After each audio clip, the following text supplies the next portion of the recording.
Neemias, capítulo 5. O povo iniciou um grande protesto, do qual até as mulheres participaram contra seus companheiros judeus. Alguns diziam: "Temos famílias grandes. Se não tivermos comida, vamos morrer." Outros diziam: "Tivemos que hipotecar nossos campos, nossas vinhas e nossas casas apenas para comprar trigo, para não morrer de fome." Outros ainda diziam: "Precisamos pedir dinheiro emprestado até para pagar o imposto real sobre nossos campos e vinhas. Vejam, somos do mesmo sangue que nossos irmãos. Nossos filhos são tão bons quanto os deles, mas estamos a ponto de vendê-los como escravos. Algumas das nossas filhas já foram vendidas e não podemos fazer nada porque nossos campos e vinhas já pertencem a outros." Quando soube do protesto e das reclamações, fiquei muito aborrecido. Depois de analisar a questão, censurei os nobres e os oficiais. "Vocês estão se aproveitando de seus irmãos." Em seguida, convoquei uma reunião de emergência para tratar do assunto e disse à Assembleia: "Fizemos tudo o que podíamos para resgatar nossos compatriotas judeus que foram vendidos como escravos a estrangeiros. Agora vocês estão vendendo esses mesmos compatriotas de volta à escravidão. Isso significa que teremos de comprá-los outra vez?" Eles não disseram nada, mas também o que poderiam dizer? "O que vocês estão fazendo está errado. Onde está o temor de Deus?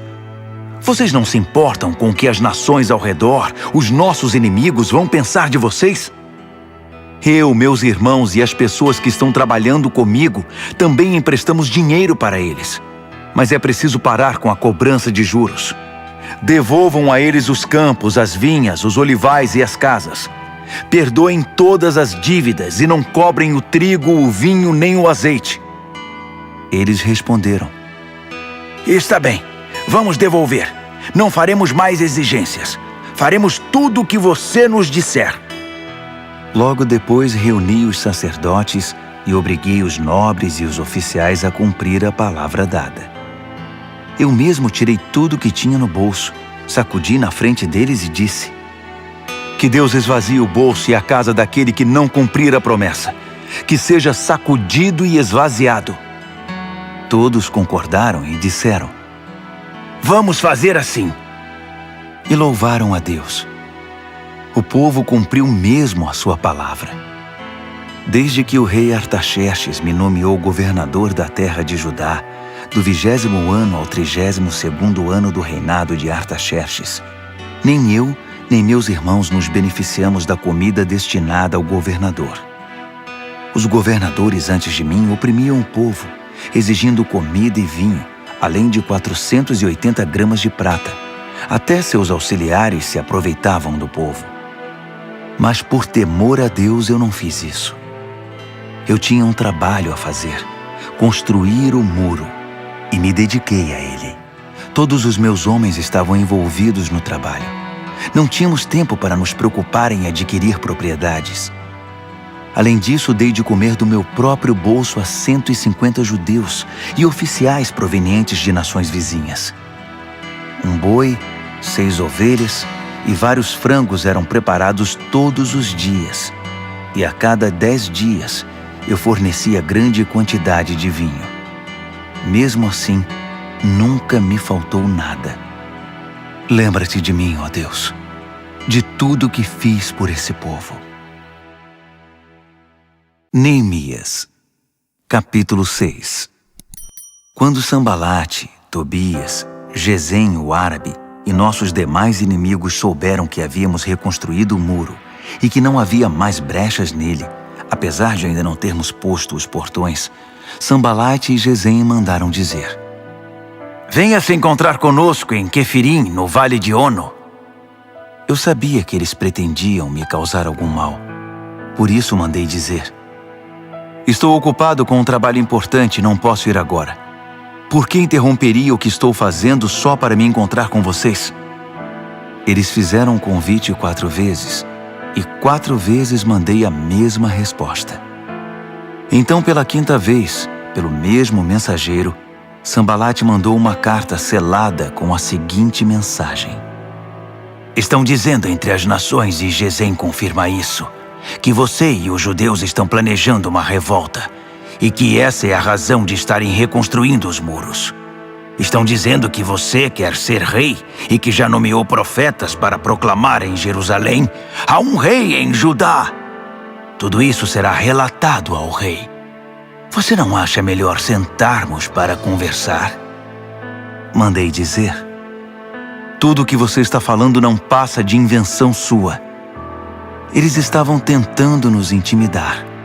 Pensavam: eles vão desistir e assim nunca terminarão essa obra. Mas pedi a Deus: dá-me forças. Logo depois, fiz uma reunião secreta com Semaías, filho de Delaías, filho de Meetabel, em sua casa. Ele disse: vamos nos reunir no templo de Deus, dentro do templo. Vamos nos proteger com as portas trancadas, pois eles vêm para matá-lo. É isso mesmo. Eles virão à noite para tirar a sua vida. Respondi: por que alguém como eu teria de fugir? E por que teria de me esconder justamente no templo? Não vou fazer isso. Senti que aquele plano não agradava a Deus. A suposta profecia, na verdade, era uma estratégia de Tobias e Sambalate. Eles haviam contratado Semaías. Eles pagaram para que ele me assustasse e me enganasse, e assim acabasse profanando o templo e manchando a minha reputação. Com isso teriam do que me acusar. Orei: ó Deus, não permitas que Tobias e Sambalate se livrem de todo o dano que causaram. Faça o mesmo à profetisa Noadia e aos demais profetas que tentam minar minha confiança. A reconstrução dos muros foi concluída no dia 25 do mês de Elul. Foram 52 dias de trabalho. Quando nossos inimigos souberam disso e as nações ao redor viram a obra que fizemos, nossos adversários perderam a esperança. No fundo, reconheceram que a obra era de Deus. Durante todo esse tempo, os nobres de Judá se correspondiam com Tobias. Muitos dos nobres tinham ligações com ele, porque ele era genro de Secanias, filho de Ara, e seu filho Joanã havia se casado com a filha de Mesulão, filho de Berequias. Eles me contavam todas as coisas boas que ele havia feito, e depois contavam para ele tudo o que eu dizia. Então, Tobias mandava cartas para me intimidar.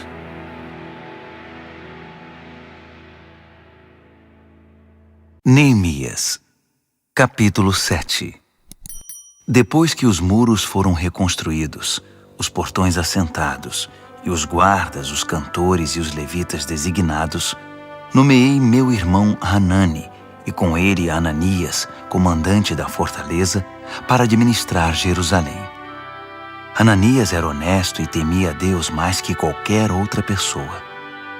Dei a seguinte ordem: não abram os portões de Jerusalém antes do nascer do sol, e tranquem os portões com as barras de segurança antes de os guardas se retirarem. Escolham guardas entre os cidadãos de Jerusalém e encarregue-nos da segurança no trecho que fica diante da casa deles. A cidade era grande e espaçosa, mas a população era ainda pouco numerosa e muitas casas continuavam em ruínas. Deus pôs em meu coração reunir os nobres, os oficiais e toda a população para que todos fossem registrados.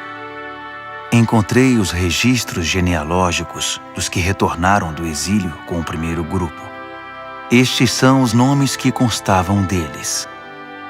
Estes são os habitantes da província que retornaram do cativeiro, os quais Nabucodonosor, rei da Babilônia, tinha levado cativos.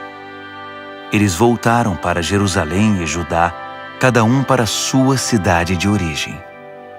Voltaram com Zorobabel, Jesua, Neemias, Azarias, Raamias, Naamani, Mardoqueu, Bilzã, Misperete, Bigvai, Neum e Baaná. O número dos homens do povo de Israel por famílias de origem: Parós, 2.172. Cefatias, 372. Ara, 652.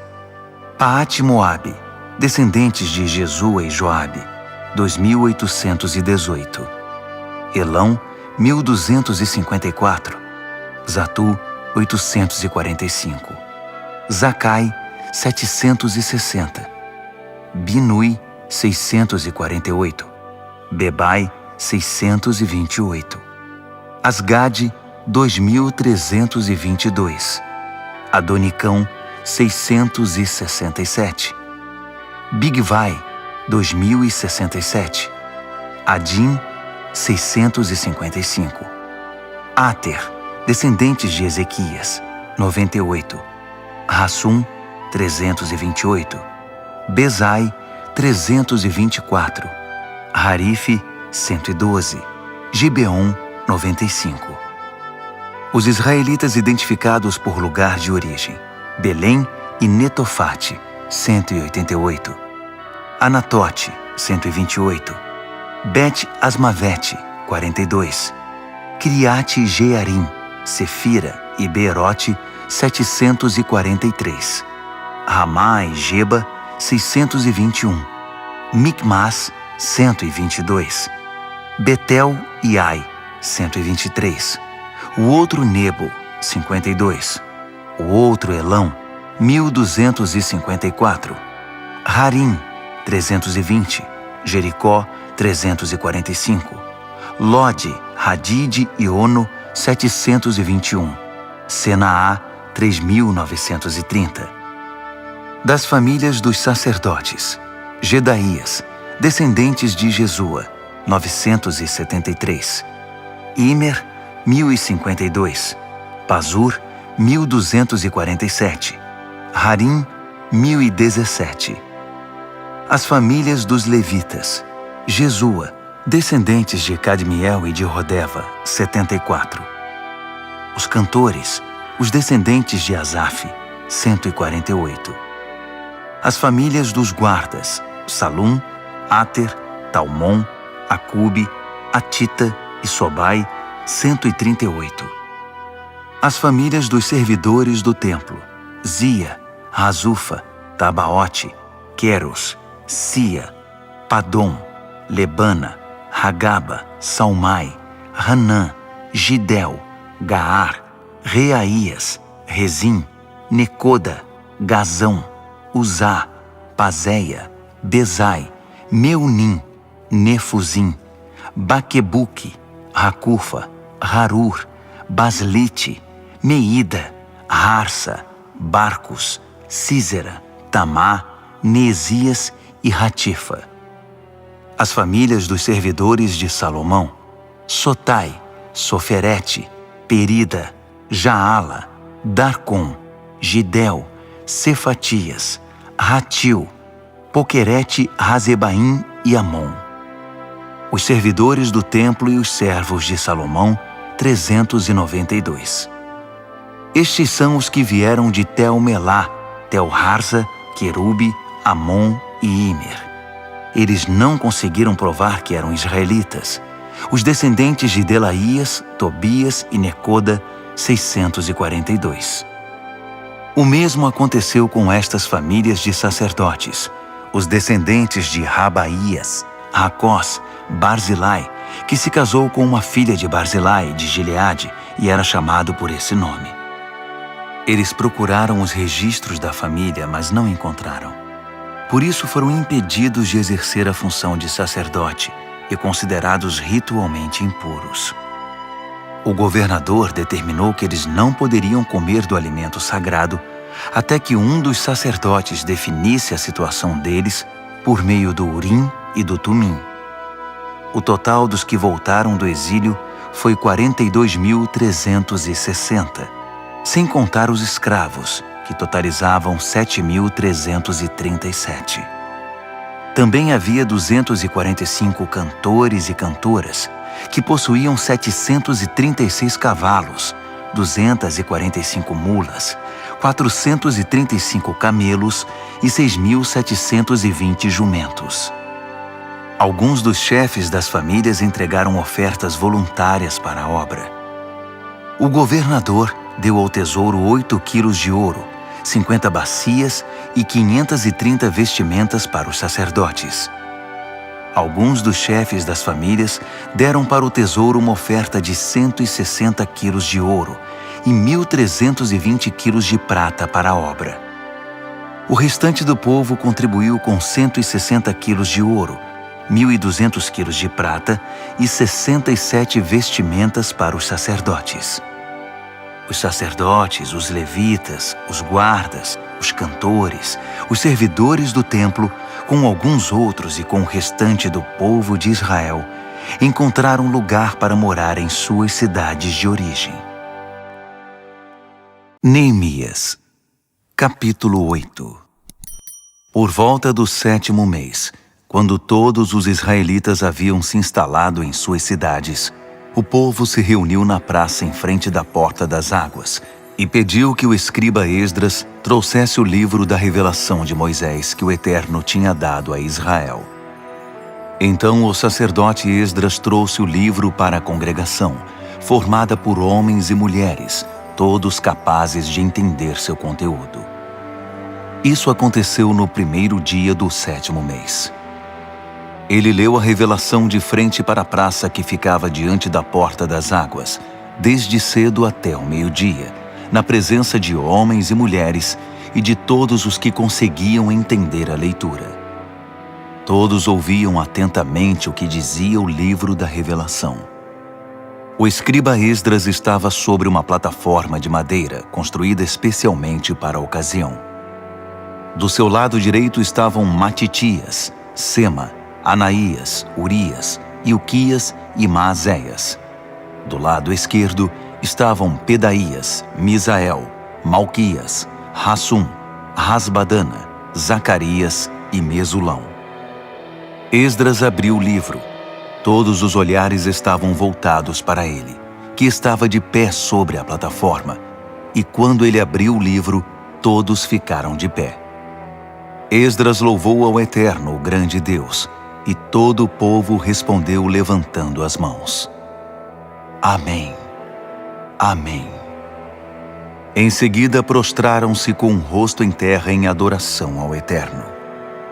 Os levitas Jesua, Bani, Serebias, Jamim, Acube, Sabetai, Rodias, Maazéias, Quelita, Azarias, Josabade, Hanã e Pelaías explicavam a revelação, enquanto o povo, de pé, ouvia com toda reverência. Eles liam pausadamente o livro da revelação de Deus para que o povo pudesse entendê-lo, e em seguida explicavam o que haviam lido. Neemias, o governador, Esdras, o sacerdote e escriba, e os levitas que ensinavam o povo disseram: Este dia é consagrado ao Eterno, o seu Deus. Não chorem nem fiquem abatidos. Porque todo o povo chorava enquanto ouvia as palavras da revelação. Disseram ainda: Voltem para casa e preparem uma festa, um banquete com muita comida e bebida. Repartam a comida com os que não têm, pois este dia é consagrado ao Eterno. Não fiquem entristecidos. A alegria do Eterno fortalecerá vocês. Os levitas continuaram a tranquilizar o povo. Sosseguem, este dia é consagrado. Não fiquem tristes. Então o povo partiu e preparou uma festa. Eles comeram e beberam com muita alegria, até mesmo os pobres. Eles tinham entendido o que havia sido lido para eles. No 2º dia do mês, os chefes das famílias de todo o povo, os sacerdotes, os levitas, reuniram-se em torno do escriba Esdras para estudar mais profundamente as palavras da revelação. Descobriram na revelação que o Eterno havia ordenado por meio de Moisés que o povo de Israel deveria permanecer em cabanas durante as festividades do 7º mês. Então baixaram um decreto e divulgaram entre todas as cidades e em Jerusalém. Subam as colinas e tragam ramos de oliveiras, pinheiros, murtas, palmeiras e qualquer árvore de galhos cheios de folhas, para fazer cabanas, como está escrito. O povo saiu, trouxe os ramos e fez cabanas sobre o telhado e no quintal das casas, no pátio do templo de Deus, na praça da Porta das Águas e na praça da Porta de Efraim. Toda a congregação que havia retornado do exílio fez cabanas e permaneceu nelas. O povo de Israel não fazia isso desde o tempo de Josué, filho de Num. Foi um dia maravilhoso. A alegria era geral. Todos os dias, desde o primeiro até o último, Esdras lia o livro da revelação de Deus. Celebraram a festa durante 7 dias. No 8º, reuniram solenemente a assembleia, conforme o decreto.